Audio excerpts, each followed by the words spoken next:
Community Beacon, Fridays at 6:30 EST, with your hosts Michaeldseville and Joel Simmons. A channel whose focus is liberty. A place where the lessons discussed and taught will create openings to a more open and freer mindset. A mindset where you may reach the height of your potential and excel. Here are your hosts, Mike and Joel.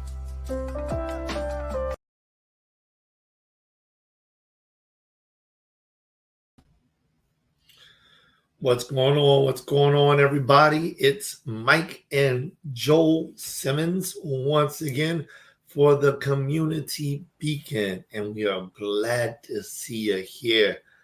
Glad to be here with you.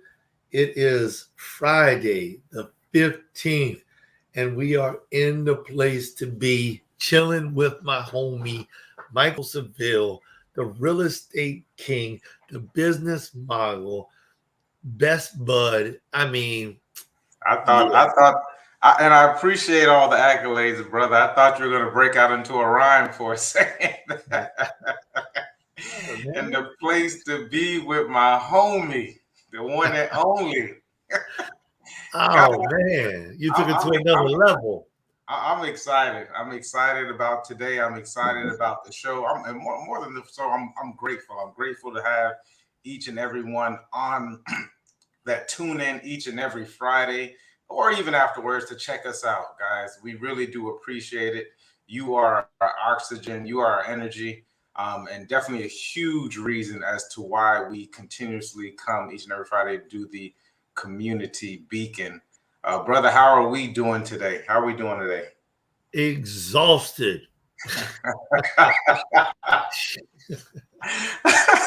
I'm going to let the caffeine kick in because I know I'm going to give it about 45 seconds or a minute because I see you sipping over there, so I know it's going to kick in and you'll be right back with us.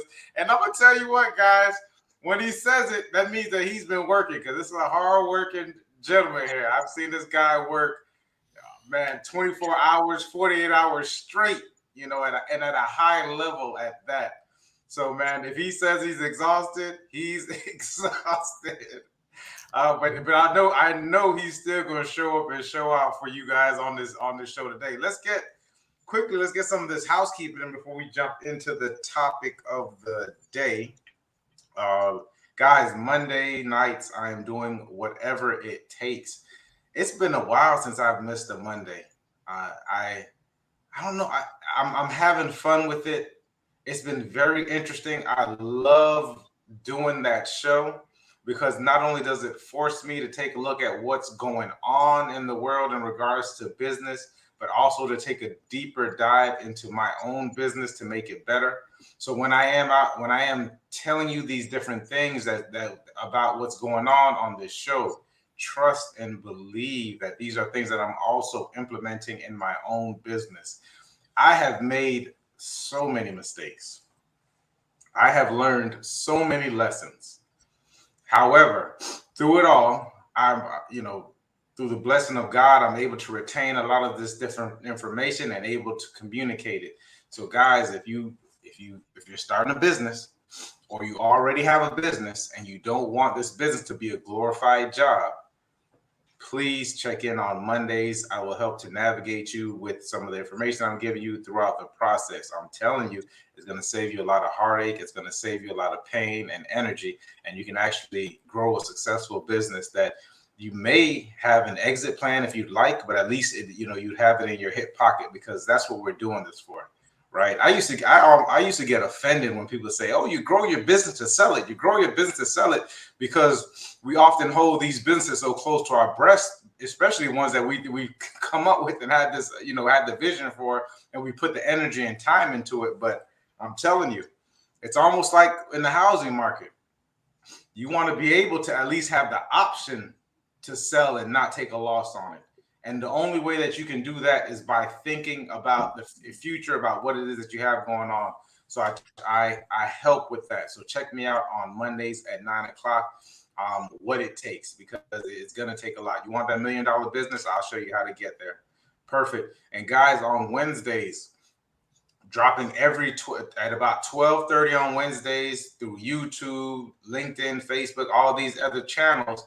You got It Starts With Me, where the brother Joel Simmons along with the Tenacity Foundation are interviewing all kinds of different entrepreneurs and people. And I'm telling you, the way that Joel asks questions, the way that Joel gets deeper into the story, and these guys, I've watched a bunch of them, and I mean, there's testimonies that can help anybody out in any walks of life. Brother, who do you have coming on this Wednesday? Yeah, I appreciate that, brother. So July 20th, we're going to be at episode 29, and we have Dion Roundtree. And this is a wonderful, wonderful lady. And she is a sweetheart. I take her to be, family. And she's got a PhD. She's into Toastmasters. She's got her own business into coaching, leadership coaching, as well as a few other things. She's just been handed multiple awards, always working in the community, a servant of the community. She is an absolute magnificent woman, and she brings the fire with her testimony and with her ability to just really create openings for individuals through her coaching work. I love her. I'm asking all y'all to be there with us July 20th, 12:30, Dion Roundtree. You'll enjoy it. Great. So look forward to it, brother. Wednesday at 12:30, Dion Roundtree. Look forward to that interview. Is it Dr. Dion Roundtree? She got a PhD, so I think she did the time and the work. So Dr. Dion Roundtree, I heard the PhD, that perked up my ears. Guys, and of course we culminate the Dr. week. D. Dr. Pause. We culminate the week on Friday, 6:30 with Community Beacon, guys. And so this month we've been going over coming of age. That's been the topic of the month. Is this the third Friday? Yeah. So 15th. The Friday. The third Friday. I think it started on a Friday, didn't it? Yeah, the month started on a Friday. So this is actually the third Friday, our third episode. We're coming of age, of the topic coming of age. And tonight is going to be interesting. We had our pre-talk meetings, and it's 18 years or bust. 18 years or bust. Brother, how do we start with 18 years or bust? I think we start just like what you just said. It's kind of like a chuckle, everybody, because when you start to think about, what exactly does that mean? 18 years or bust. What are these guys talking about? Well, I began off with like a little testimonial, you know what I mean? Because for me, it was like when I was growing up, I didn't know if I would ever see my 18th year. I don't know if there's anybody out there that feels like they were unsure if they would see their 18 years. I don't know if we've got all of our viewers gathered yet together. But if so, drop it in the comments. If there was somebody out there that you're just unsure if you would ever make it to see your 18th year, then drop that in the comments. Because it was like, listen, I'm growing up and I'm making these choices. I'm making these decisions. I'm smelling myself, I feel like. For those of us that don't know smelling yourself, tell us what smelling yourself is, brother. Why don't you tell me what smelling yourself is? I feel like you're older now. You use the phrase. A lot of older folks used to say that. We were smelling ourselves. You started to smell yourself. Essentially, it's in relation to puberty. Puberty, your body starts to change, your hormones start to come about, and you start to smell yourself. Yeah. And so the thought process behind that whole saying is not just that you start to smell yourself as far as pheromones, but it's also that, when it comes down to puberty, your testosterone starts to build up. and you start to develop a certain type of attitude, a certain type of mentality, where being that, I'm grown now. I got this. You don't need to make decisions for me anymore. I can handle it on my own, you know? And it's like, this is what happens, prior to the 18th year of birth, especially, I would love to say, especially in the United States. I feel like that is something that is prone to Western culture. We start to smell ourselves. We start to come of age, and I feel like that's a part of what is it's a development process. It's a programming that is happening inside of our society. Yeah, 1,000%.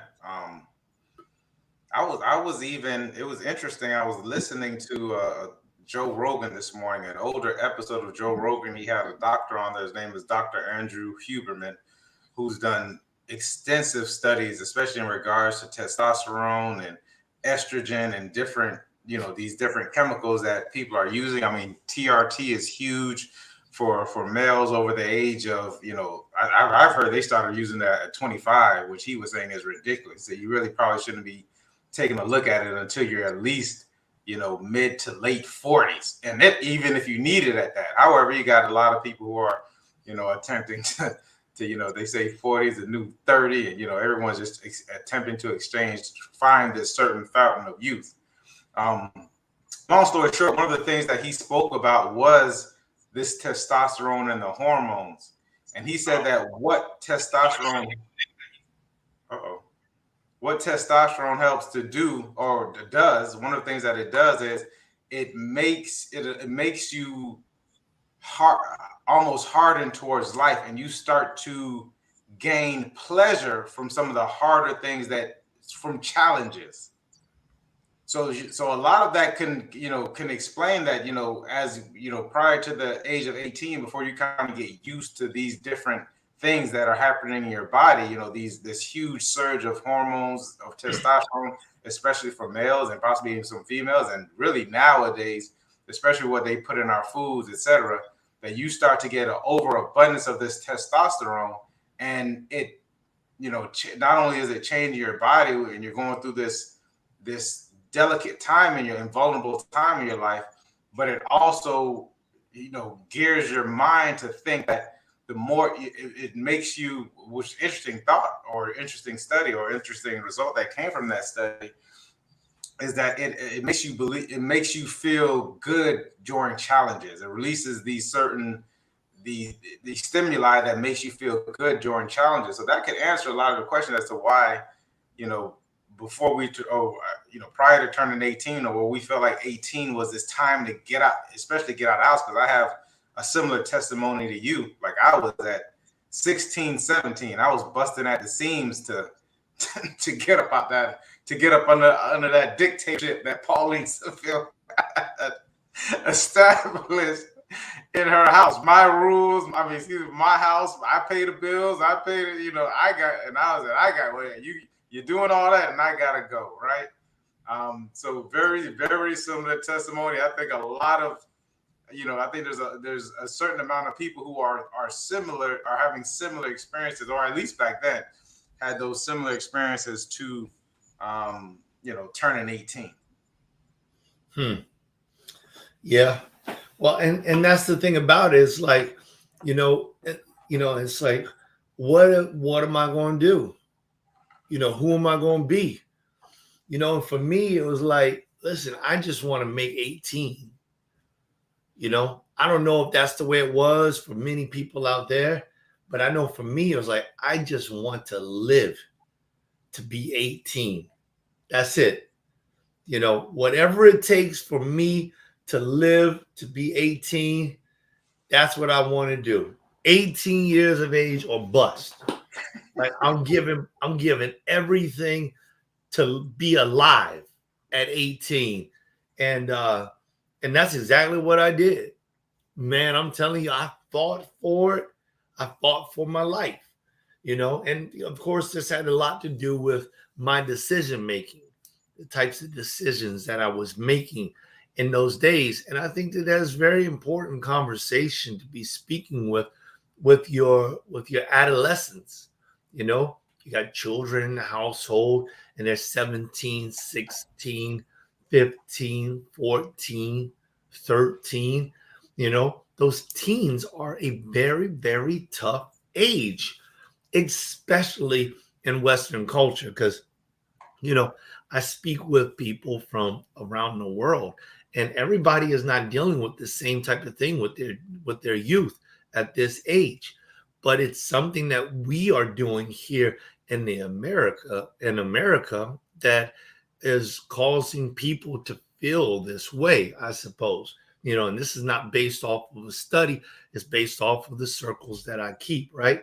So it's 100% opinion. I mean, there's nothing to argue about it because it is opinion, and from your viewpoint, you could say whatever you want, right? And my viewpoint, like I was saying to you, Mike, before, it's like I got a 6 foot, 3.5 inch viewpoint, and I think that it is compounded by the amount of experiences and knowledge that I've gained over the course of my time. And so I feel blessed. Yeah, but some of those experiences were extremely damaging to me, both body and mind. I mean, it hurt going through these pressures of life.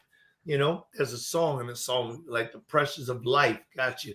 It's just like you start thinking about that. It's like, yeah, the pressures of life. It's like, okay, so what's happening now is the question. What is happening now? Because the coming of age is coming. People are growing. If you're not growing, you're dying, period. So if you're not growing, you're dying. So you need to be growing. You need to be growing. You need to be living. And it's a good thing if you have the ability or capability to make wise decisions.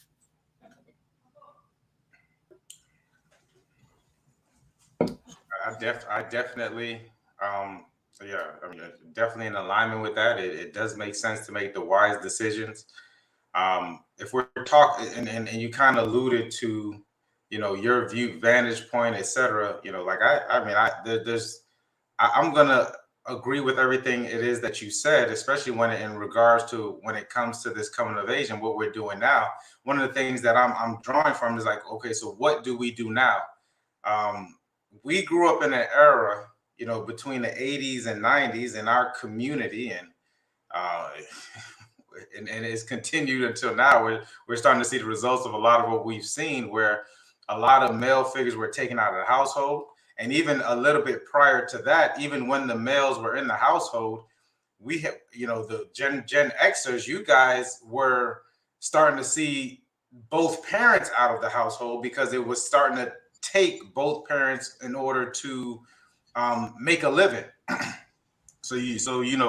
think I came up right around the time when it was the height of the latchkey kids. I don't know if you remember that term or that phrase, where people, there was a big thing about kids who were coming home in the third, fourth, fifth grade in elementary school with latch keys around their neck because they had to open up their doors, where there wasn't that before. There was a time when you got home and mom was there. I grew up in an era of where the father was out of the homes, whether it was by choice or whether it was by force. The fathers ended up not being in there, and now we're seeing in the community an even more prevalent situation of where the fathers aren't in the homes. Not that the fathers aren't in the lives, but they're, because they haven't really done that study to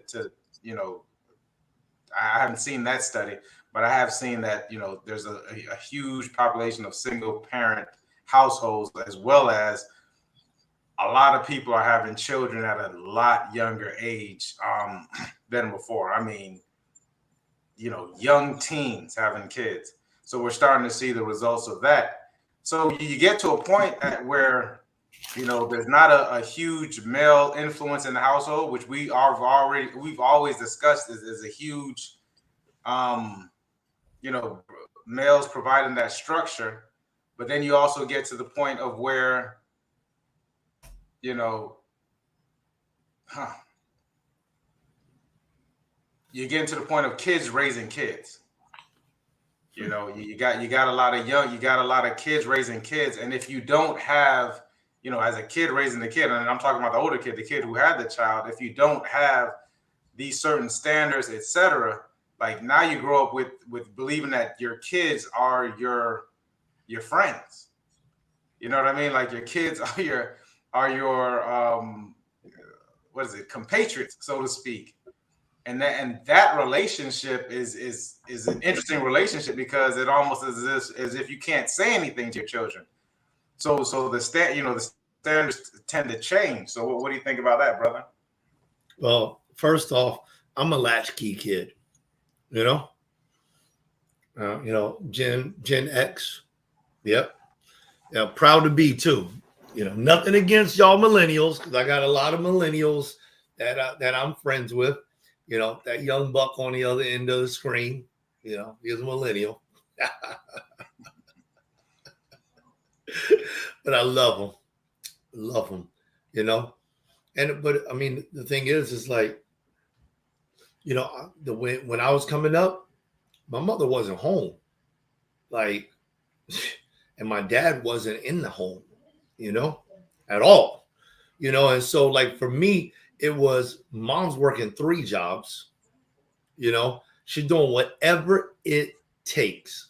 Talk about the lessons that Mike is throwing down on Mondays. My mother was like creating that whole methodology, whatever it takes. And I think that that's really a thought process in there too, because that's exactly what she did. If she had to work the 3 jobs, if she had to work 3 hours away from the house, whatever it takes to get this little guy out of the projects is what she was going to do. And my mother was successful. She wasn't going to be denied. And so, you know, kids growing kids, I think that that's really prevalent now. I feel like it is, you know, because there is, well, social media, Mike, and I think that we have to address that. It's definitely in the room. It's in the environment that we're discussing about, because when remember, internet hit the family, hit homes in like 1993. So this is your second stage millennial, right? This the end of the millennials is somewhere around 93. You know, we're going to be heading into Gen Zs, you know, shortly after this, you know, and it's like internet's just hitting. What does that mean, y'all? 79, right? In 93, I'm 14 years old. I'm finally seeing internet, you know what I mean? And it's dial up, y'all. Like, you know, millennials, some millennials understand what I'm talking about, but they were very young.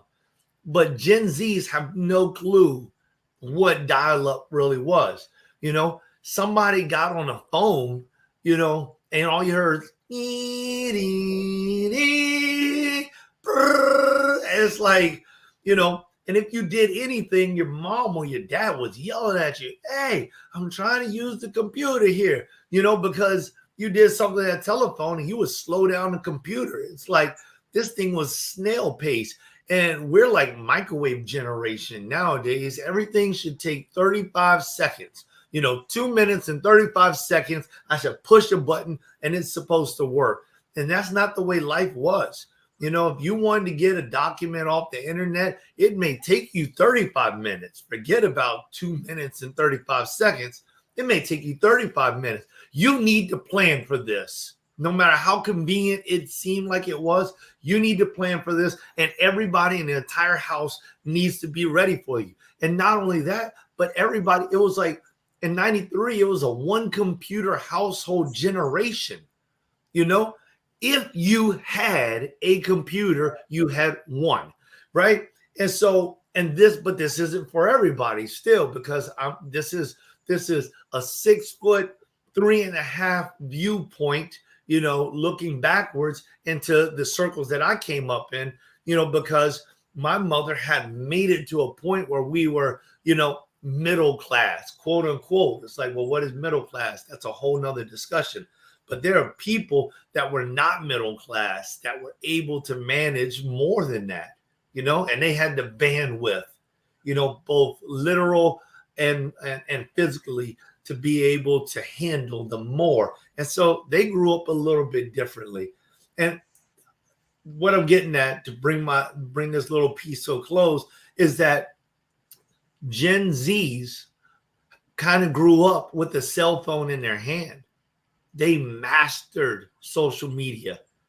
They have seen more than what I saw by the age of 14. They had seen more of it by the time they turned 7 or 8. So now you start looking at, babies having babies. I don't know if it's all based off of social media, YouTube, access to internet. It's great to have all of this information, but when your frontal lobe isn't developed, 9 years old, frontal lobe's not developed, you cannot understand, the concept of what may happen wrong based off of your decision is not there. Your brain is not developed yet. And so you give them this object that has the key to the world of information, and it's just like Adam and Eve, taking a piece of that fruit and being babies. It's like, yeah, we just bit from the tree of knowledge of good and evil, but we ain't got a clue what to do with this. So let me tie some fig leaves around myself because I just realized I'm naked. And that's what we need to understand. It's like, let's wake up, because when we're putting these little cell phones inside a baby's hands and they can't understand the knowledge that is behind those things, then they're going to be walking around tying fig leaves around their bottoms because they just realized they're naked and they feel as if they need something more, but they don't even know what they need, much less what they don't need. Right. I love it. And you speak to discernment. You're leaving it up to a child's ability to discern from whatever is going on that laptop, that computer, that iPad.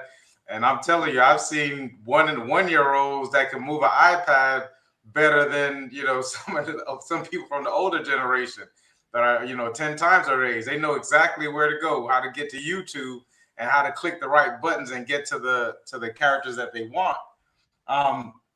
And you know what? And even when we're talking about the babies having babies, I think that became really, really prevalent during the millennials, during my era.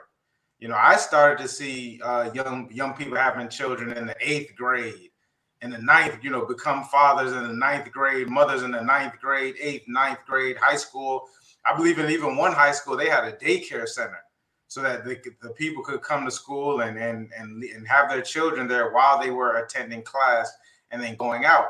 And man, I'm like, it's been a while. So now we can kind of see the results of a lot of these different things, because you had people who turned 18 and became adults a little bit before that because they had children. And especially for the women, they had to take care of the children. And, the child is graduating, because I saw a lot of people having graduations for their children from high school. And when I was 34, 35, and I went to school with these individuals. And you're talking about someone who never fully experienced, without a child, unless their parents were, taking care of the baby, never really had a childhood. I mean, never really had a young adulthood. So now, they're 34, 35, and it's biological clock is just a little bit different, etc.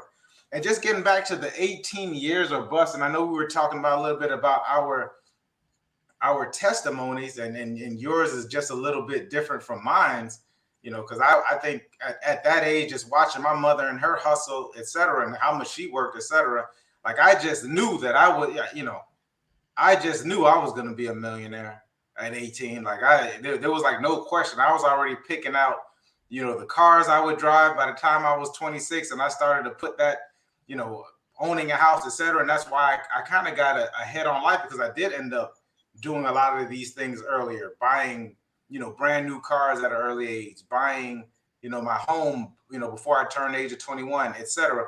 My first home, because of, having this ambition, these different things imprinted in my mind, because those things were important to me. I had and still have a huge business hustle. Back then it was really more hustle than business. A huge hustle mentality at that age, willing to put in the time, the work, and the effort. And so I guess when I turned 18, 19, 20, 21, up until about 21, where I had some other major life changes, like I was on a different level. When I went to college, I didn't have the same college experience that a lot of people had. You often hear, when I was in school, I was this broke college student. I didn't really feel that, because I was moving. At that time I had, purchased dogs, and I was breeding dogs at a really high level. The dogs were taking me all over the country, guys. I'm telling you, I was all over the country with these championship dogs being taken, going out to California, to Chicago. Like I did so much traveling, saw so much of the country, bought, like I said, brand new cars, had bought a house while I was going to college, and maintaining, and don't get me wrong, I had help along the way. But it was just this certain thought process that I had, and I actually ended up turning that. But that hustle and that grit and that ideology, that came from my mother. Now, we talk about Western culture, Jamaica. My parents are from Jamaica. My mother is specifically from the countryside in Jamaica, and Joe talks about his mother. My mother was the same way, because back then you were taught to trade time for money. Right. And I think we're getting, this newer generation, even the latter side of the millennials, I think they went to the extreme because one thing about it is you're gonna have to put in some work. Like, people don't understand how much work you're actually gonna have to put in, like what I talk about on Whatever It Takes. But they do have these ideological thoughts, because we do have these different platforms that, hey, I can become famous off of the internet. I can start up YouTube channels. I can use these platforms to become influencers, which is a whole new genre of industry, where a person is actually, you don't necessarily have to have a huge brand backing you. You just have to have some type of talent or thing, is something that attracts people, brings people in, and you can make X amount of money. Now, so now we're kind of getting back into the social media aspect that you brought up, because of this. And because we see these different figures, I'm not going to say they're one-offs, because there's a lot of different influencers doing a lot of different things. However, you have to have something that attracts people, and even within that, it is a business, right? Like an influencer, and to do it the right way, because you can have 1 million followers and you're still not making any money. They talk about that all the time. Like, you have 1 million followers and you're still broke because you don't necessarily know how to monetize these different avenues. If you don't have that structure behind it, just similar to me, if I didn't have a certain kind of structure behind what it was I was doing and having that discipline, I could have had as much ambitious thought as I wanted to. But even with what I was doing, there did come sacrifice. Because there were certain events that a lot of college students went to that I didn't necessarily attend, because I was disciplined. I'm not going to, back then you went to Memorial Day, or Daytona used to have something, a Black Bike Weekend or something like that. They had like these different events, and a bunch of my friends were going, and I'm going to Memorial Day weekend, and I'm like, I can't go, or I'm not going, rather. It was not I couldn't go. Like, I'm not going, because I was more into that, which took a lot of discipline, a lot of willpower, and just really, for, I guess at the end of the day, is more so visionary like, and seeing my mother do what it was that she did, which is a whole interesting concept. But coming back to this, what we're talking about, especially with our kids, because we have a lot of Gen Zers, right? Like, you have a couple Gen Zers, although I think we discussed yesterday, Leah is more so at the latter end of the millennials, or she's a Gen Zer. I mean, it definitely depends on, because I've read so many different uh, statistics on exactly when Gen Z starts, right? So I would definitely consider her more latter end millennial. She has that type of vibe and that type of lifestyle rather than a Gen Zer. But based off of her birth date being in 98, she'll be considered to be a Gen Z. But then I read in another place where Gen Z doesn't start until the year 2000, versus like, 90, 96 or something like that. So with that being said, I think she's more of a millennial. The other two are 100% Gen Zs. Yeah. 100%. Yeah. And Mike, that you said so many things that mean so much, right? And I don't know if, I mean, it's like I'm saying this stuff from a 6 foot, and I'll keep repeating myself. This is a 6'3.5" viewpoint, and what I mean by that is that my circle is narrowed by the vision that I have, and I think that there's like, we were talking about this before, but like the rule of 72s, right? And the rule of 72s is, speaking about interest and whatnot, and that your gains will be doubled in 72 years, based off of this rule. Einstein created this. But here's the thing. If you were to take that and utilize that for like your knowledge base, your experience base, your base of wisdom, your discernment, then if it were to take me 72 years to kind of like get it, with the internet and with the experiences that we're able to experience, people are able to forward that exponentially. You don't have to live 72 years in order to have a grasp on, the community at large, because we have access via the internet to go anywhere.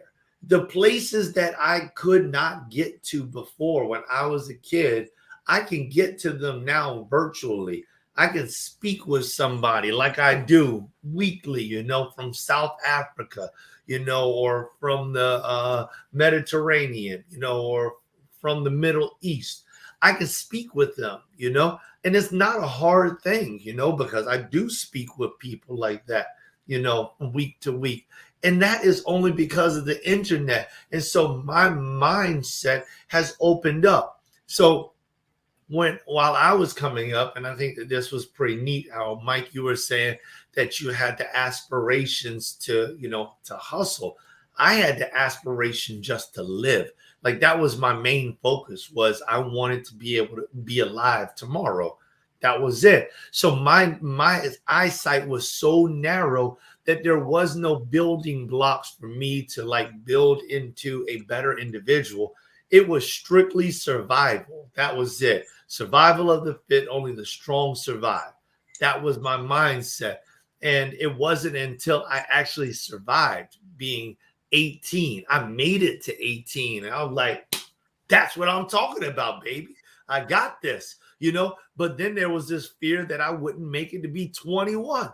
And next thing you know, I started to make some changes and I made 21 and now I'm 43. So I've got 22 years looking back since I was 21. And I'm like, boom, listen, all of this stuff that I've learned and all the advancements that I've made, what would I do if I could just put all of that together and now forward think this thing? And I think that is the compound. That's my compound interest. That's my 72 years cut short because I took the time to like gather this information. Wherein, Mike, you may have been gathering at a younger age. Whatever it is, y'all, no matter where you are, I think that the bottom line is that at some point in time, we have to take like this role in ourselves to start making decisions that will better benefit us, and maybe that's a chemistry type of thing that's going on in youth that hinders us. But Mike is telling us right now, he was ready to get out the door, 17 years of age, and like put the hustle on to become successful. So maybe it's because, I don't know how often you got to see your mom and the success she was doing. But my mother, it was difficult for me to see her. I knew that she was working on my behalf because my grandmother would tell me, but she wasn't in the house, and my dad wasn't in the house, and my grandmother was raising me, and my aunts, were my sisters, and that was it. There was no male figure around for, forever, it seemed like. And that's just the way it was. And so for me, those ladies were just like, oh, Joe, you're the sweetest thing ever. And then when I went out into the streets, it's like, man, we're gonna rough this little knucklehead up. We're gonna show him what it's really all about. And then, next thing you know, I recognized that I had to fight like often. And that the fights that I was getting into were life or death. Like if it wasn't about winning. And that's the crazy part. Like I listen to some people now, they talk about fighting and they take their kids out to these places to learn how to fight. And I agree with that. Don't get me wrong. I'm absolutely okay with that. But you're teaching the children how to win and whatever. You do you. But for me, when I was coming up, it was not about winning. My grandmother would say that. If I came back in and I looked like I got roughed up, she would say, who got the better? If you hadn't got the better, you had to go back outside and you had to find that person and fight them again. That's the way my grandmother was. She's definitely not like that now, but she's 83 years old. Lots of change. The rule of 72 is in full effect. She's all about life and prosperity and happiness and joy, period. Communication and watching people and enjoying them live. But for me, it was like, no, when I'm out here in the streets, when I'm battling 50 people and they want my life, I'm looking to live, y'all. That's the only thing on my mind is living. I can't touch the ground today. Nobody can put me down. I can't take a hit and take the chance that I don't get up. I cannot do that because there's nobody else there for me. So I have to stay on my feet and I have to fight and fight and fight and fight, and I will make it through. And maybe that's where the tenacity inside of me comes from, just because like that all my life I've had to fight. I told Hoppo, hey man, I had to tell the Hoppo of my life, You know what? And it's interesting that we're having this conversation, especially about our adolescent years, and kind of the differences that we kind of experienced, because whereas you were thinking that, and let's I think it calls to begs to talk about in regards to the different thought processes that we were having. And I only say this because, and we talk about Western culture once again. However, my parents did come from the Caribbean. They came from the Caribbean islands. So, summer times I had to go. I had to go back to Jamaica. So when I went back to Jamaica, and I didn't stay with my father's side of the family. He was more of like in the city side. So they had TV, they had electricity running through the house, water running through the house. I was sent to stay out with my mother's side of the family. And so when I went to go stay out with my mother's side of the family, we had, and this is prior to being 12 years old, this is what I got to see. Like things were run by kerosene. Like you had to get kerosene oil in order to have lights on in the evening time. The kerosene oil, praise God, ran the refrigerator, but it wasn't very efficient. So, things that were frozen, if you bought ice pops, you weren't going to have, if you put them in the freezer, they weren't going to be frozen. You was going to have some cold, somewhat cold ice pops. You wanted some water, cold water, you put it in the freezer and you got some somewhat cold. It wasn't very efficient. If you want, and then you wanted to have bath water, you would have to get up and you would have to walk to the village pipe and go get the bath water. Bring it back. Have you ever seen people with the buckets on their head and all that stuff? Like this is what and you had to wait in line sometimes, depending on when you went. So and then you would have to sit that water bucket out in the sun, let it get cool, let it get warm, and then you're going to use that. And if you were smart, you did it the night before, so you'd have something to brush your teeth with and something to wash your face with when you got up in the morning. And I said all that is because when I saw that and had to experience that lifestyle, having to tie goats out, etc., and living in that type of condition, when I came back to America, like this is sweet. Like when I came back and was able to, and you had we didn't really run the AC. I just started running it now as an adult. But you had inside plumbing, you had electricity, you just turned the light on, pop, and you had lights, you didn't have kerosene, etc. You didn't have to make a decision of whether to open up the windows and let the mosquitoes eat you up, or having to close the windows and not getting any cool breeze coming into your room as you slept. Like this kind of conditioned me. So the thought process was I was always thriving mindset versus a survival mindset, because I felt like we already had everything it is that we needed. So when you do see a lot of these different cultures, these immigrants coming over to America and they're doing this work, and you're like, man, these guys is working hard. In their mind, like it was just like in my mind, is like, hey, it's better than being on that farm. It's better than being out there in that country, having to go into that outhouse, seeing where my mother came from. She lived it was a 2-room house. They had an outhouse, and the kitchen is not attached to the house just in case there's fires and smoke. So you had the kitchen that was a separate building. You had an outhouse, that's where you went to go use the bathroom, etc. And you had a 2-room home that she lived in with 9 other children. So her coming here and having a 2, 3, 4 bedroom house, like she's living in a lap of luxury. So the work is a different kind of work. So even mine is starving. So it's just a different mindset. So even though I think this is more cultural in the Western culture, especially in the African American community, like I felt like you. I knew I was going to make it to 18. I didn't know if I was going to make it to 25. For whatever reason, like that was the number in my mind, was like 25. If I make it to 25, I feel I lived a long life kind of deal. And I think that's kind of the narrative that was pushed from, whether it was movies, whether it was rap songs, or whatever it was, or just living in the neighborhood. Because you and I both have had problems, more than likely have friends who passed, way before their time, or when they should have passed. So that is traumatic all within its, with those different things at such a young age, and not only having to deal with them, but that being okay. You know what I mean? Like, you got to think about like living in those kind of environments, and you speaking on the environment that you lived in, and that being okay.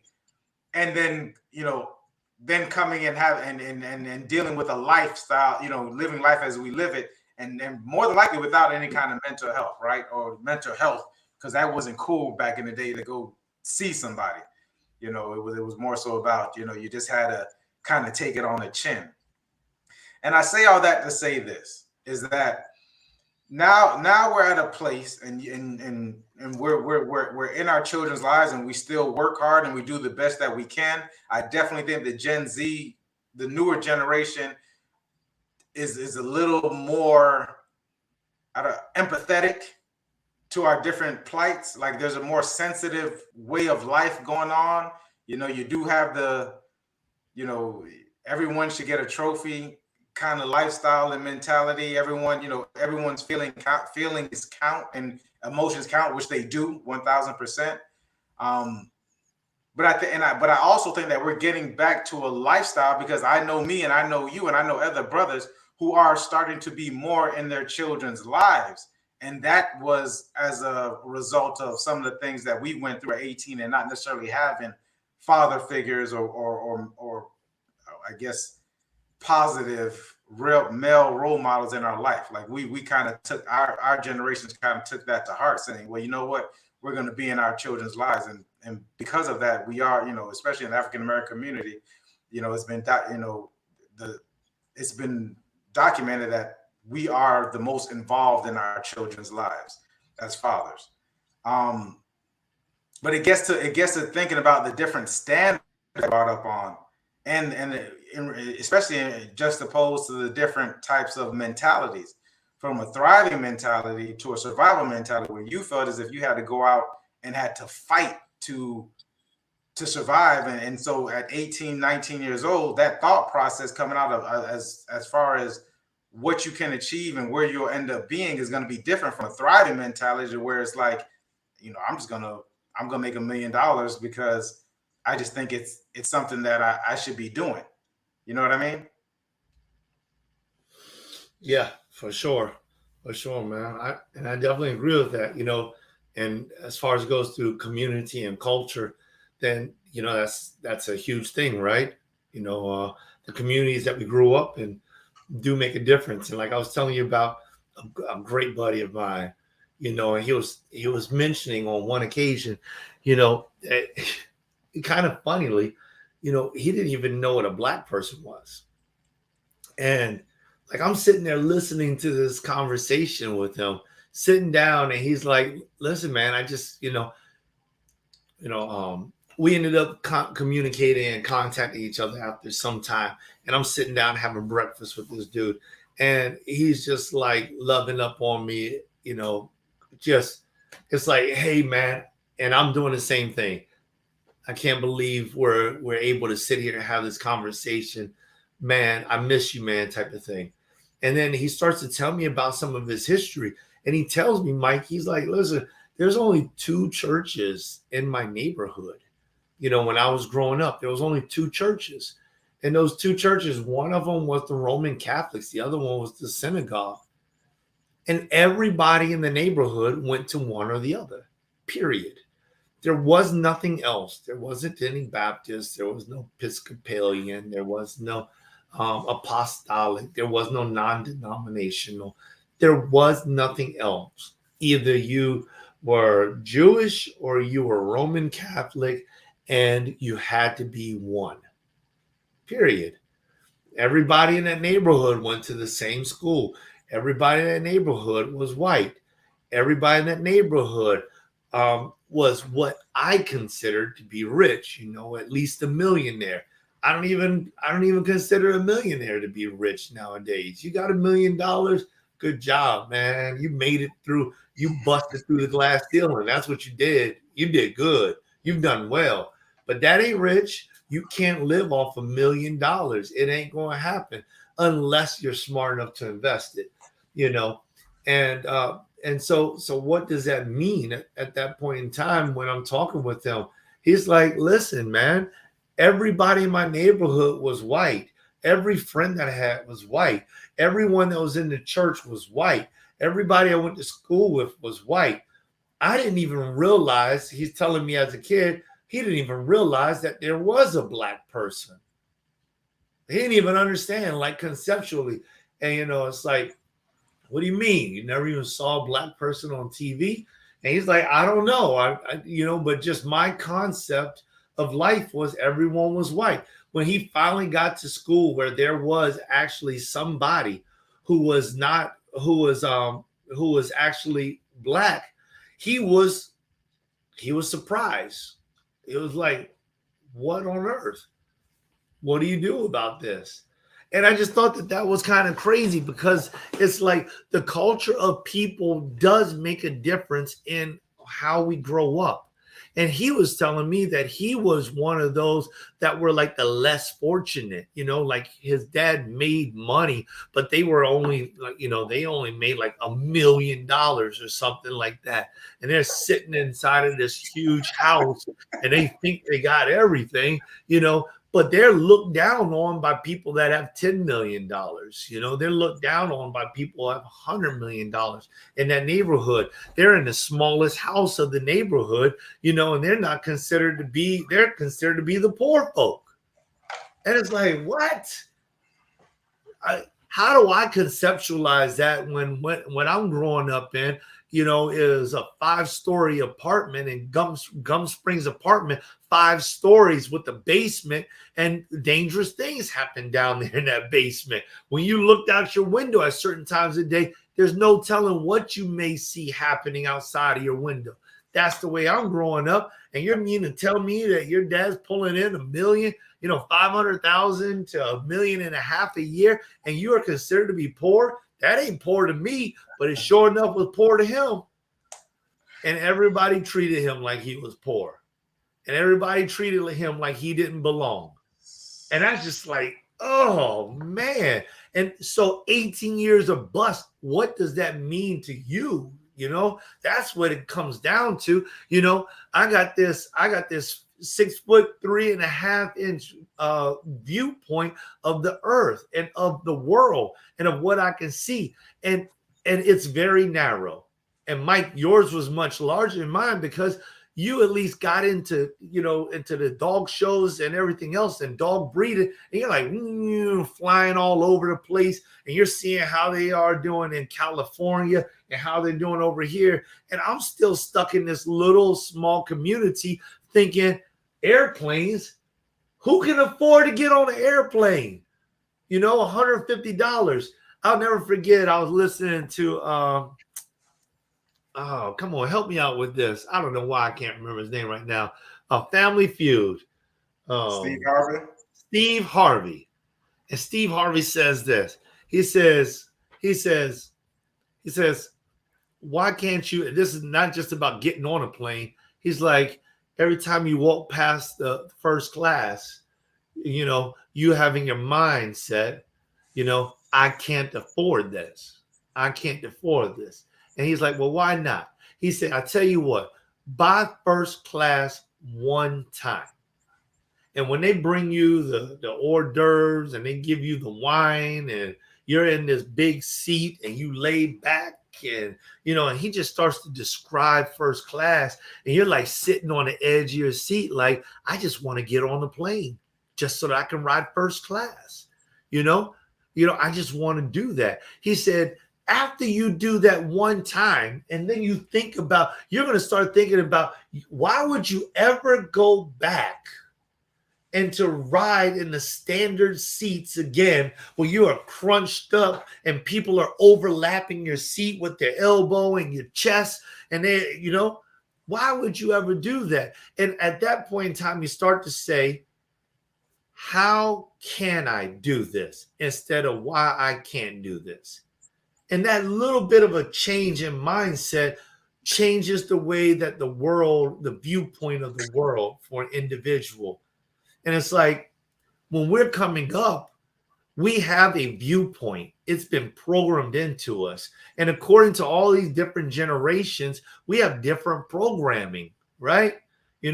Because maybe if I'm exposed to TV, when y'all started coming through, gangster rap started to really hit. It started to really hit, right? 80s, the 80s, that gangster rap later on, or late 80s, 90s gangster rap, because early 80s, we're talking about hip hop, Heavy D and the Boys, Fresh Prince, LL Cool J, you know what I'm saying? Like stuff like that.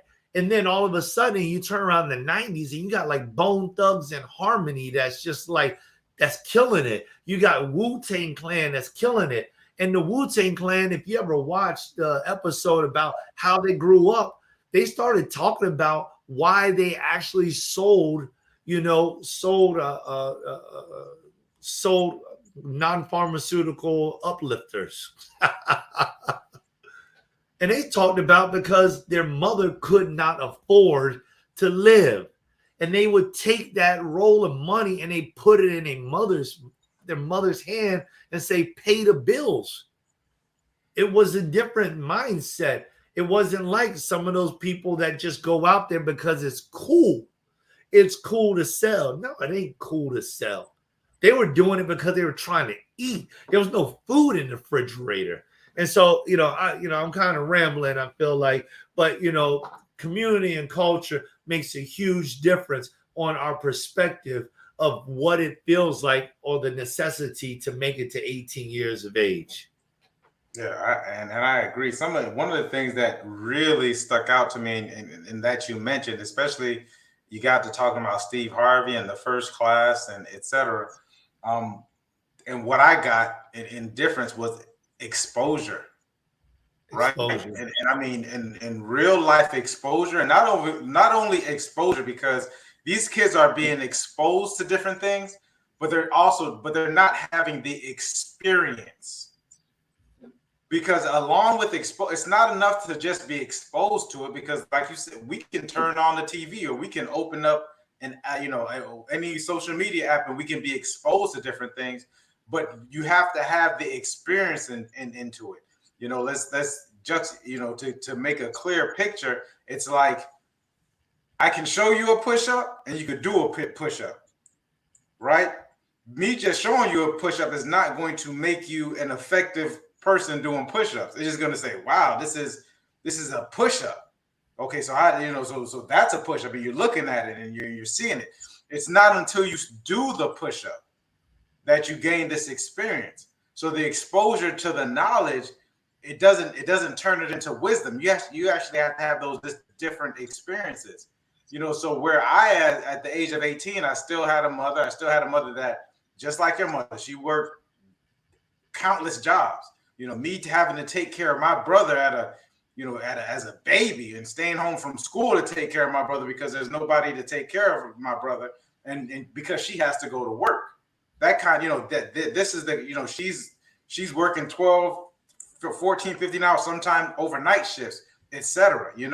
However, the exposure of going to I didn't necessarily have this rich lifestyle, but the exposure of going to Jamaica and actually experiencing that and coming back and saying, listen, this is no holds bar. Like we in a sweet place right now because we have the opportunity in order to make these things happen.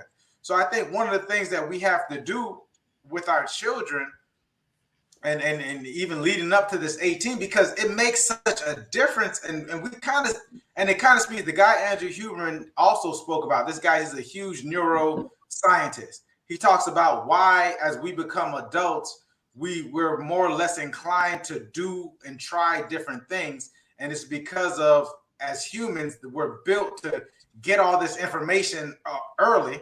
This is it speaks to the elasticity of the brain. So as you're younger, that's why you can learn all these different things while you're younger. If you're exposed to them and you're experiencing these different things, and you can learn these different, everything comes easier. As you start to get older, your brain starts to not be as, you have this flexibility. Like now you have to do different things in order for you to retain and use and actually experience new information or even want to do it. Because as you get older, he explains that you start to, your nature starts to want to more lean towards comfort and survival versus experiencing new things. So up until that 18 years of age, it's so important for you to speak life and expose and expose through experiences these younger people. That way, when they hit 18 and 19, like they've had all this stuff.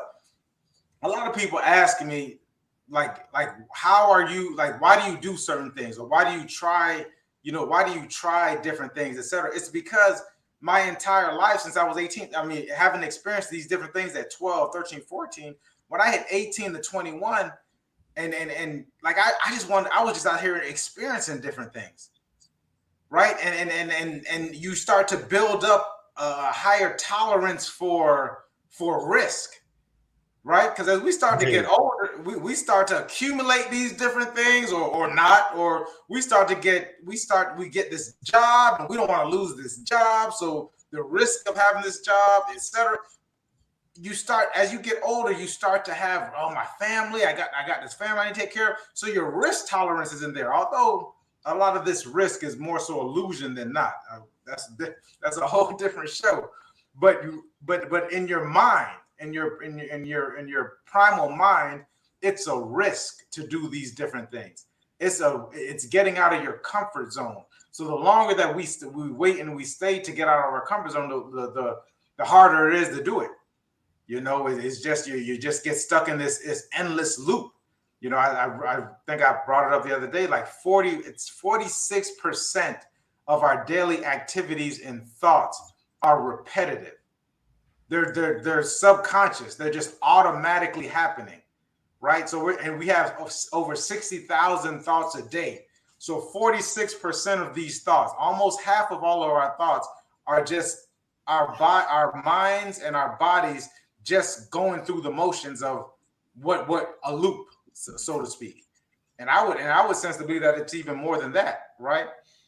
Because there's certain times that I need to jump myself and get out of my routine, because as humans we tend to be routines, with this routine. But I think just us getting up until 18, and whether or not, I think more so before I was 18, my mother did these things out of necessity. So it was kind of like I kind of fell into that, being able to be exposed and experience these different things. But now that we know this is happening, the more so the reason why, you get like Joe, you said you're looking at this airplane like, oh my God, somebody's on it. You weren't thinking about this. And even Steve Harvey saying doing first class, because I wasn't huge on first class.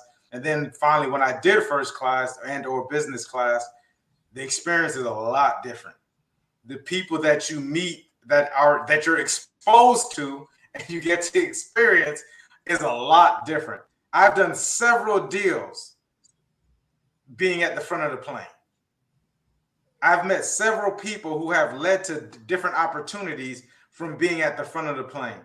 And I don't think I've ever, not thinking about it, I'm sure maybe it has, but I think the ones that stick into my mind, the opportunities that I've had on the airplane came from me being at the front of the plane, right? So these different experiences, this different exposure, more so experiences than the exposure that you have. Because once again, I think we all are having these different exposures, but it's important for us as parents. It's important for us as older people to expose the younger generation to these different, these different things.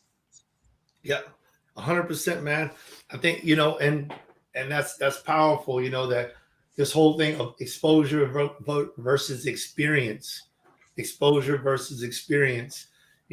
and because I'll tell you, I remember working in office services and seeing this young lady come in there, and I'm working in office services for a law firm, and 26-year-old or 23 or 24-year-old lady comes in there, and she's an intern driving a red Mercedes Benz with the drop top. She's got a condo downtown West Palm Beach, and she's purchasing another one.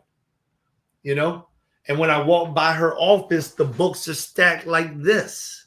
And she's getting it. Everybody's left the building. She's getting it. This young millennial is inside this room, and she's getting it. The next year, she's hired. She's making $150,000, and she knows where to put it. That's another thing. It's like you said, another story is like not just having financial literacy. It's not just having finances, but having financial literacy, knowing where to put your money at. And it's like exposure, experience.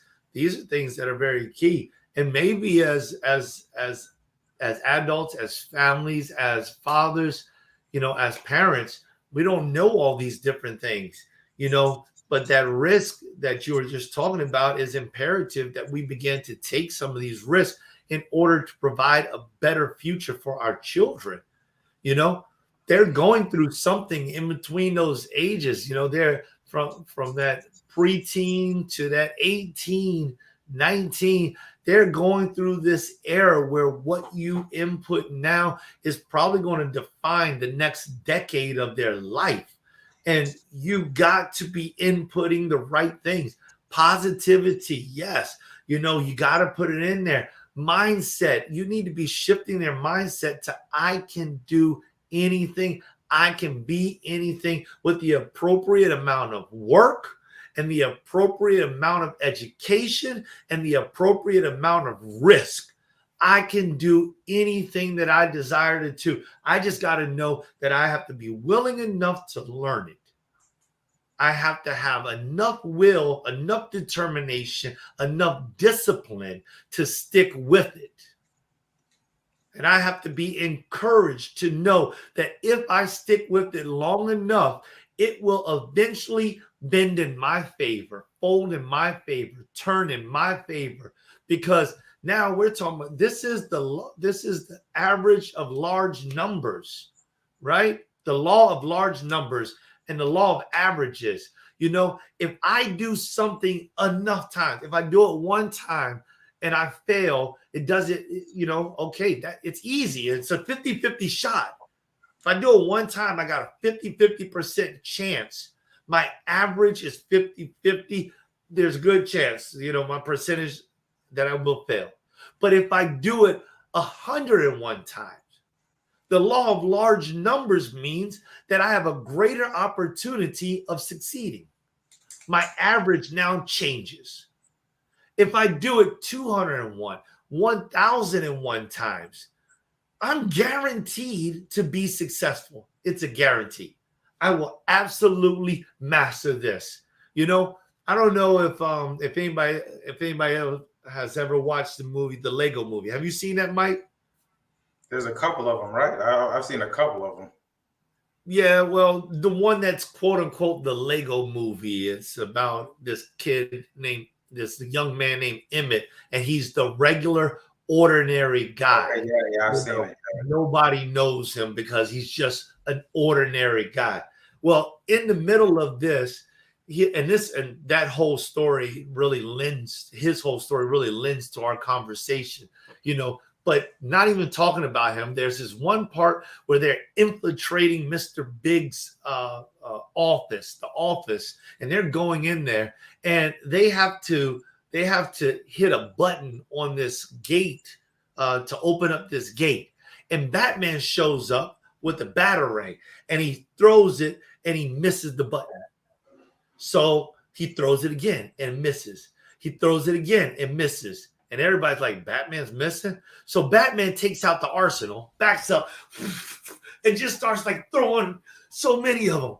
And it's 1,000 batarangs come out of nowhere. And then all of a sudden, bink, he hits it. And he's like, yes, first try.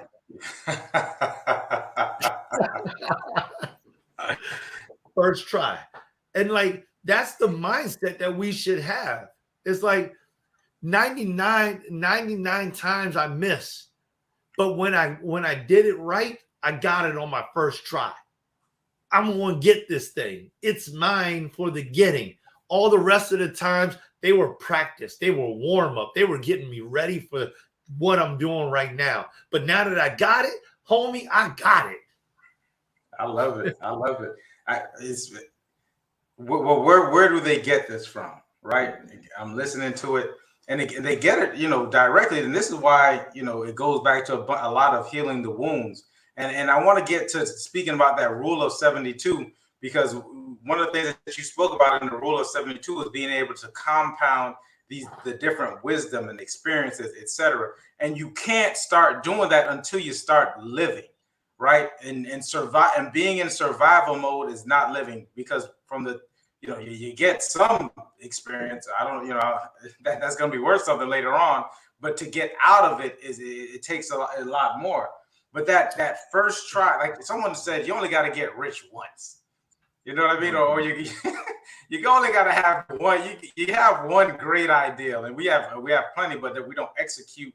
We don't execute them through. But that fear of failure is huge. Some people is fear of success. Some of these things that getting out of this mindset that we have. But once again, the 46% of our things is subconsciously is just automatically, and our body is meant. Our whole being is meant for, if left up to our ego and left up to our subconscious, is for survival. It's for the keeping of the status quo. So what is your status quo? What are your standards of living? Right? What are your minimum standards? You spoke about your friend. Their minimum standard in that neighborhood apparently was $1 million. And that wasn't even enough, and then you got to your 10 million, and you're looking at the 10 million, you're looking at 100, et cetera, so on and so forth. So what are our minimal standards are some of the things that we want to talk about, and taking those risks, right? I say you got to figure out to heal the wounds. You got to take the risk, sign the papers, get that first class ticket, get some sort of financial literacy. Think about it when you were a first time home buyer, right? Like I've signed my first papers when I think I was 20. I was 19, 20, somewhere around that when I signed my first papers. So by the time I'm signing my fifth, sixth, piece of paper for property, like it's just don't get me wrong, you still feel away. You still feel away when you're signing, but it's not the same, right? That first time you sign, you're like, it's a lot of excitement. There's a lot of fear. There's a lot. But it's like to the brink of it, right? And that's why we say when we work with first time home buyers are the most rewarding, because when people are signing, you're like, oh my God, like this is, especially when they're the first in their family. Like I'm the first in my family. Like they've jumped over. There's this huge.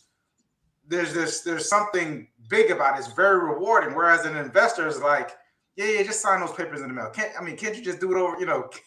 Can't I just sign it online? Can't you just send me the paperwork? It's just another opportunity. It's just something else. But that first time that you do something, it just takes so much more effort. That first time home buyers, they take a lot more time but most of them. I've had one that just ran through it, but they take a lot more time, etc. So it's like you got the faster that you get out of the survival mode, the faster that you experience new things, the faster that rule of 72 starts to kick in, because now you're actually gaining this experience. And not only are you gaining these experiences, you're learning from these different experiences. You're learning these different lessons. Oh, I'm not going to do that again. And if you start to document and remember a lot of these different things, I'm telling you, the amount of growth that you have, right? The ability to spot trends, the ability to recognize patterns. Like right now, we're in a huge pattern that 95, 99%, I don't know the numbers, but it's up there, don't recognize like this is a huge opportunity for us to get ahead. Where we're in one of those, and we're in a moment where everything is in disarray, and there's opportunity out there. Let's look at crypto. They say crypto tanked, right? Did it? Or is this an opportunity for you to say, maybe I need to put a couple of dollars towards crypto? I don't know. I'm not a crypto genius, but this is just a pattern. This is something that you look at. This happened in 2017. I don't know if you all remember that, 2017, 2018. Where Bitcoin shot up to $15,000. Everybody was taking out money and attempting to buy Bitcoin. And then Bitcoin shot down to $3,000. And people were like, I'm broke. I'm out of anything. And then last year, Bitcoin, if you had bought it then at $3,000, Bitcoin shot up to $50,000, $60,000, right? And now it's shot back down to, listen to what happened. It shot back down to 20. And we're like, oh my God, what's going on with Bitcoin? But when there was a frenzy in 2017 and 2018, and it was up at 15,000, you all wanted to buy it at 15,000. Right? So it's the faster we can get out of survival mode and into and into understanding that we need to take risks, we need to get out, the more that we can start to look at these different things, start to take, as Joe spoke about it, which I think is one of the most genius thoughts ever, using the rule of 72, which as before was used towards interest and banking and how fast you can get your money back, but actually using it towards how fast can I gain this knowledge, this experience, this exposure, and be able to use it and compound this knowledge and this information. And now I can turn around and use this information, this wisdom, and use it towards my life to make my life better, to make my children's lives better, so I can go out there, as the Bible says, to be fruitful and multiply, right? Because we're taking these different lessons. Like this is a powerful concept that that Joe's been able to communicate to us in regards to how do we get to that next step. I mean, I know we're coming up on an hour, and so I just a couple of brief things, because one of the things that me and the brother talk about, and some of the things that I think about quite often, is like what is stopping people from taking the next step? Because there's so much information out here, and there's so many people that can walk you through these different steps. Like, what's stopping you from taking that next step? I mean, because if you're looking at a lot of our different, and you know, like I said, I've been blessed to be able to take a look at patterns. That's one of my gifts, what I consider a gift and a blessing, is to look at patterns. Is that if you've seen what you've done for the past 3, 4, 5, 6, 7 years, yeah, and we're back in July. It's July 15th. And here's a powerful thing, just to journal. And if you have been journaling, go take a look at your journal last year, July 15th. And if you have been, if you've not, try to get as close to the thought process of what was going on at around this same time, and see if it's the same thing that's been going on. Like I think I don't know if I told people this before, but in like November, every November, I had the same thing going on. I looked at my bank account, it was the same thing going on. I looked at, you know, this portion, the same thing was going on. And I'm like, well, how is this happening?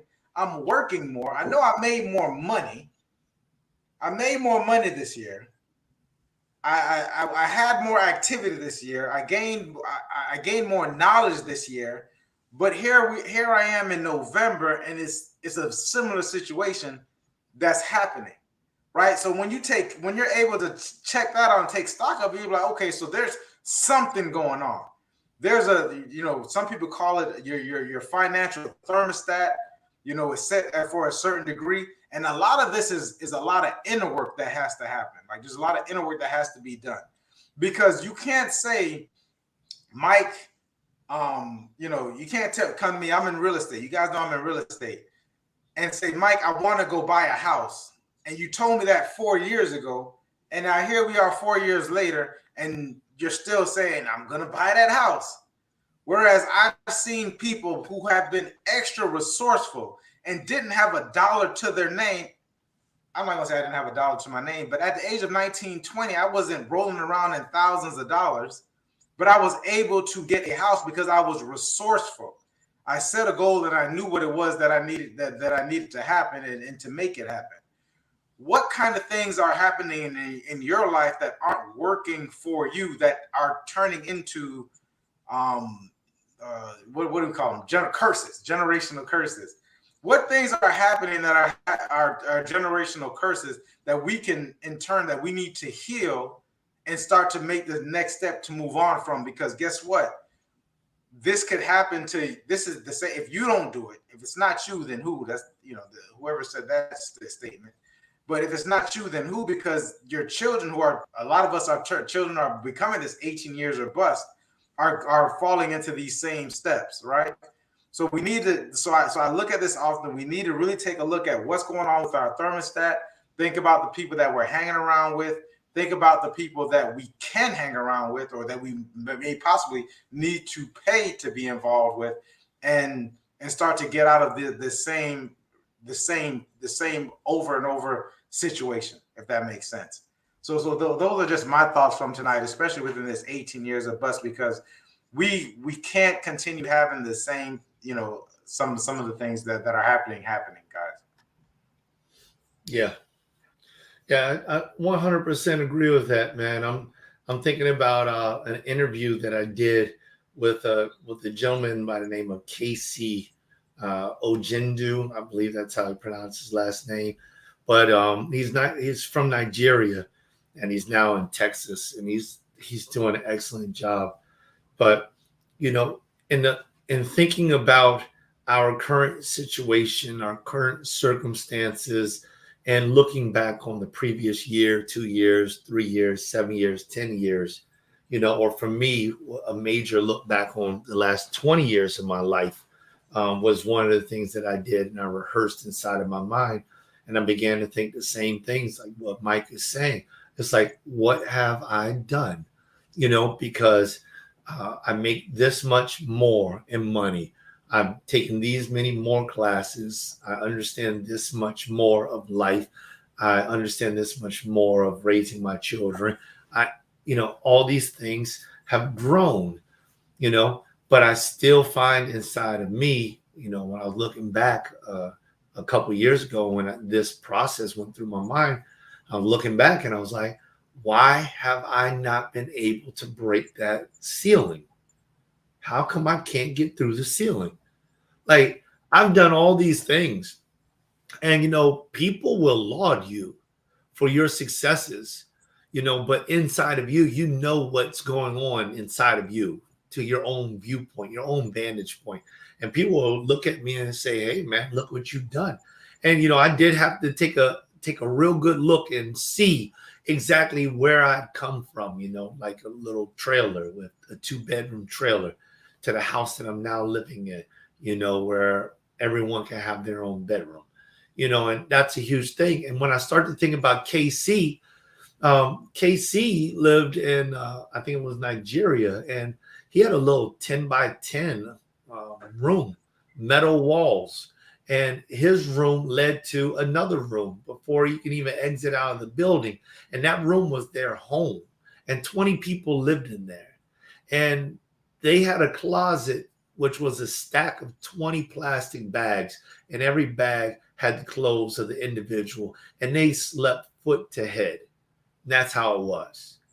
Dirt with a ground floor, literal ground floor, you know.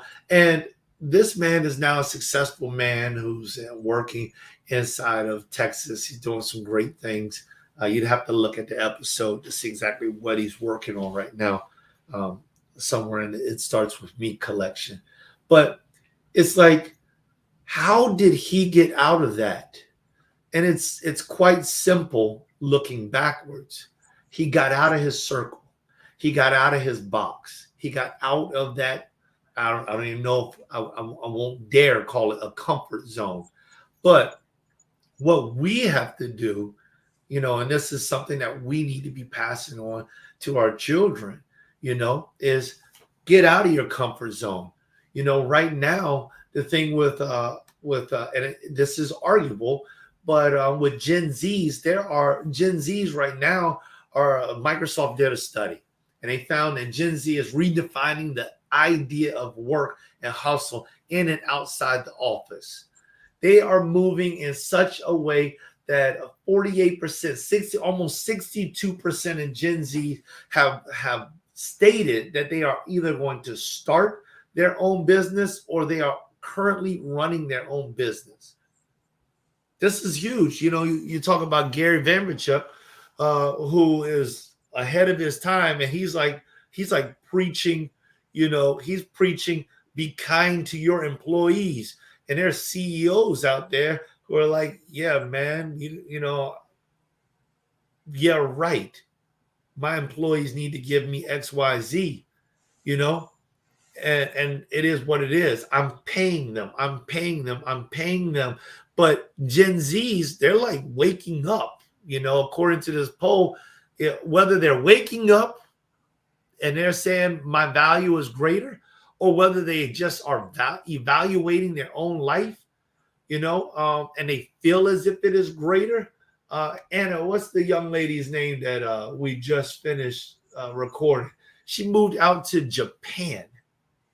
She's like 21 years of age, started a tech business, got married. She met a guy, and for like 2 weeks or something, got married, eloped inside of Las Vegas, moved out to Japan, you know, went through a hardship and then built herself up. And now she's thriving with her business. How successful that will be 2 years, 3 years from now, I'm not sure. I'll keep track and keep in touch with her. But the point is, it's like she is escaping her bubble, defying the odds, you know. And as far as going back to millennials or going back to Gen X's, I don't know. You know, it was a whole lot of survival of the fit. Only the strong survive, you know. Anna told me, she said that episode is not going to air until August the 10th. So that's Emmy Chadwick, and you all are going to love her, but it's a long ways off. So stay tuned. But it's just like, wow, people are doing this, and we're talking with them all the time. So if anything, coming up on final thoughts, it's like, parents, expand your thought process. Go beyond your own mind. I'm not saying that you have to accept something that's against your belief system, but maybe we ought to be praying for the understanding and the guidance. Sometimes what we end up doing is we base our decisions off of what we were told before. And it's not always the most accurate thing. Someone was telling me a story about someone cooking. And they said, the child looked at the mom, and the mom took a meatloaf or whatever, and they cut one side and cut the other side, and then they put it inside of the oven, And after they put it in the oven, they heat it up, and the child was like, well, why do you do that? It doesn't make sense. Why do you cut one side off and the other side off? And they're like, well, that's because that's the way my mom did it, and she taught me. So then the mom called up that child's grandmother, said, hey, why did you do that? Why did you cut the one side off and the other side off? And then they said, well, that's because my mom did it, And so the mother called up the great grandmother of the child and said, hey, well, why did you do that? And she's like 90 years old or something, as the story goes. And she said, well, I cut off the one side and the other side because the pans that we had were so small that I needed to do that in order to get the meatloaf inside the pan. Everybody else was just doing it because they saw someone do it, but there was no rhyme or reason for anyone else to do it again, to duplicate it again, because by that time they had larger pans. So we have to increase the latitude of our minds. Have a larger mind, fit more material in the mind, cook it all, use it all, feed it all. Because sometimes when we are saying our prayers, we are praying for a specific thing to happen based off of our recollection of what can happen, the possibilities in our own mind, when the possibilities are much further than our own minds. Even the scripture says that our thoughts are not God's thoughts. For as far as the heaven is from the earth, so are God's thoughts from our thoughts. So maybe it's time for us to start saying prayers like, Lord, this is what I believe I need, but honestly, I don't even know. So just help me. And then more like Solomon's prayer, where he prayed, Lord, give me wisdom, knowledge, and understanding to guide your people. Because without these things, how will I ever know? So sometimes it's good for us just to recognize, I don't know. I ain't got a clue. Parents, if you don't have a clue, the best thing you can do is admit you don't have a clue and start to search for it. Because just like circling back to what you were saying earlier, it's like we're living in a life of survival because we don't know how to thrive. Nobody has taught us how to thrive. We don't know what to do with what we gain, so we just get rid of it because we're afraid to have it, or we're afraid to not have it. So we put it somewhere, and wherever we put it, it's gone. It's a loss. We don't know these things. So we have to open up our mind in order to achieve a new plateau. And don't stop there. Always climb higher. If you got to the top rung, maybe it's time for you to take a walk on the roof. Take a walk on the roof. I love it, guys. Love it. Guys, listen, it's about that time. This has been, I think it's just been time well spent. A lot headier than our normal conversations, but sometimes we have to take it there because we're looking to get to newer levels.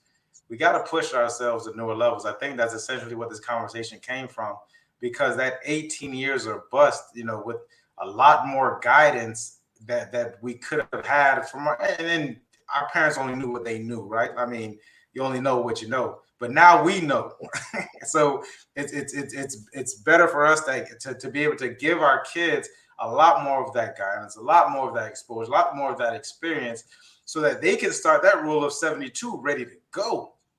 Like, so they can start gaining that experience, getting that information and start maneuvering ready to go. Those, so that our, though we always talk about what we talk about at the dinner table, like having those conversations at dinner, the type of things that you talk about in your house, the financial literacy, the career, going into different careers, choosing certain careers. I mean, you're not going to get, what they call a useless degree. A lot of people say basket weaving. Maybe basket weaving will come back with the internet, but just using that as an example of what, metaphor, like getting the right degrees. We got a bunch of people who have $70,000 student loans, and degrees are only paying $30,000 to $25,000-$30,000. It doesn't make sense, right? So we have to be there and have these conversations and guide our kids in the right directions, man. And that's it, man. I love you guys, and that's all I got to say about it. Awesome. Listen, everybody, it's time for us to go ahead and wrap it on up. We'd like to thank you for watching, participating, supporting the Community Beacon. Remember, the Community Beacon is all about liberty. What we discuss and teach within this show is to help listeners to gain a more open and freer mindset. That's what it's all about, so that you can reach your highest potential and from there excel. So listen, don't forget, tune in next week where we're going to be catching up again. We've got some more coming of the age topics that we want to discuss, and we want to bring that to you. So next week, it's all about my rites of passage. I believe we're going to have some of our guests on next week. So that's going to be some real good stuff. So we hope to see you all there. Listen, don't forget, like, love, subscribe, hit that notification button to remind you when we go live. I'm Joel Simmons, your motivatorpreneur. That's Michaeldseville, the real estate king and the business mogul. And we are saying, have a great night. God bless you. Peace. And we love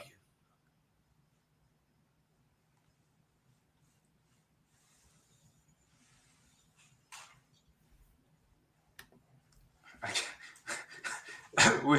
we put Anna to sleep. Yeah. Well.